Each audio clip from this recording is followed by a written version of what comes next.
30 decembrie 2009. Ultima seară la cort. Ultima seară la cort. După ce am făcut dușulică.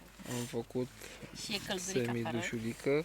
E cald afară și putem să stăm liniștiți în cort, că ieri și alaltăieri ne-am băgat derdăind în cort. Iată cum arată interiorul cortului nostru. Da, să primesc. Iată și pe Adriana, coțohârlă. Hai, da mie să filmez. Iată-mă Să și te pe filmez. mine. Hai, nu filma decât...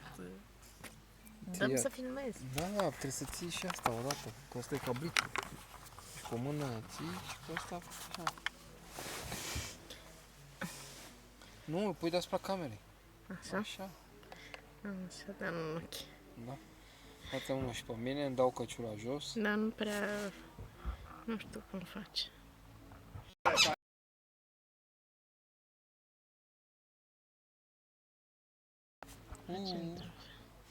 Bravo!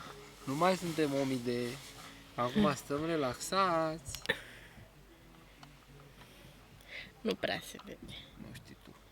Am făcut ca lumea. Da, cred că mai calm am făcut eu. Sunt pantofii. Acolo sacii. Hainele noastre de zi sunt băgate în sac la căldurică. Și asta e omide. Și Bine. asta a fost penultima zi a anului 2009. Și ultima noapte de cort. Ultima noapte de cort. Noapte bună. Pupăm. Noapte bună. Noapte bună.